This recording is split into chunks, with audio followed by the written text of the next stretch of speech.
ప్రియ సహోదరి సహోదరులారా, నేటి సువిశేషము లూకాసు వార్త 19వ అధ్యాయము 11వ వచనం నుండి 28వ వచనం వరకు. యేసు ఇట్లు చెప్పెను, గొప్ప వంశస్థుడు ఒకడు రాజ్యము సంపాదించుకొని రావాలనని దూరదేశమునకు వెళ్ళెను. అతడు తన 10 మంది సేవకులను పిలిచి తలకొక నాణెమును ఇచ్చి, నేను తిరిగి వచ్చే వరకు ఈ ధనముతో వ్యాపారం చేసుకొనుడు అని చెప్పెను. ప్రజలు అతనిని ద్వేషించిరి. అందుచే వారు, ఇతడు మమ్ము పరిపాలించుట మాకు సమ్మతము కాదు అని రాయబారులతో చెప్పి పంపిరి.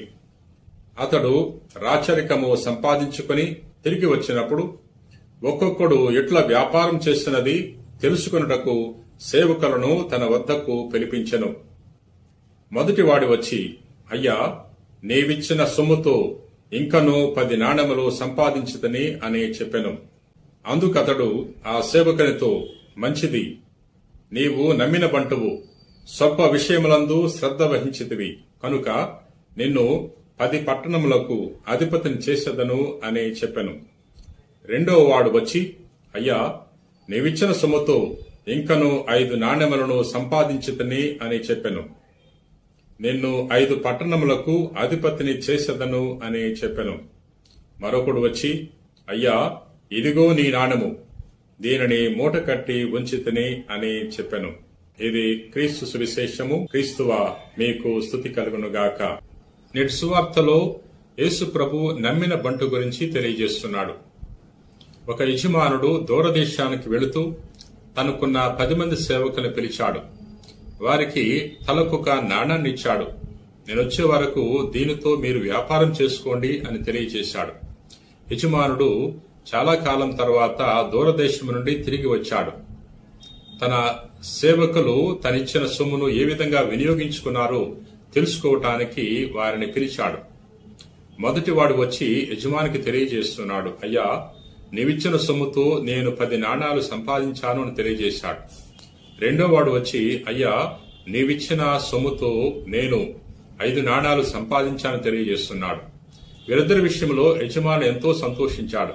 ఎందుకంటే యజమాని యొక్క సంపదను వారు అభివృద్ధి చేశారు, రెట్టింపు చేశారు. ప్రియ సహోదరి సహోదరులారా, మూడవ సేవకుని విషయంలో యజమానుడు ఆగ్రహిస్తున్నాడు. మూడవ సేవకుడు యజమాని నుండి పొందుకున్న ఆ నాణాన్ని తాను ఖర్చు పెట్టలేదు, దాన్ని దాచి ఉంచాడు. అంతేకాకుండా యజమానుని నిందిస్తున్నాడు. నీవు కఠినుడివని నాకు తెలుసు, అందుకనే నేను జాగ్రత్తగా దాచి ఉంచాను, ఇదిగో నీ నాణెము అని తెలియజేస్తున్నాడు. ఇక్కడ ఈ ఉపమానములో యజమానుడు యేసుక్రీస్తు ప్రభు, సేవకులు మనమే. మన యజమానుడు మనకు అనేక వరాలు దయచేశాడు, సంపదలు దయచేశాడు, అనేక టాలెంట్స్ దయచేశాడు.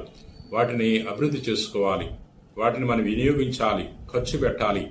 దేవుని యొక్క మహిమ కొరకు, ఇతరుల యొక్క ఉపయోగార్థం వాటిని మనం వినియోగించాలి. ప్రియ సహోదరి సహోదరులారా, వాటిని మనం ఉపయోగించకపోతే, వాటిని అభివృద్ధి చేసుకోకపోతే మనము కూడా ఈ మూడవ సేవకుని వలె శిక్షకు లోనవుతాం. ప్రియ సహోదరి సహోదరులారా, ప్రార్థన చేసుకుందాం.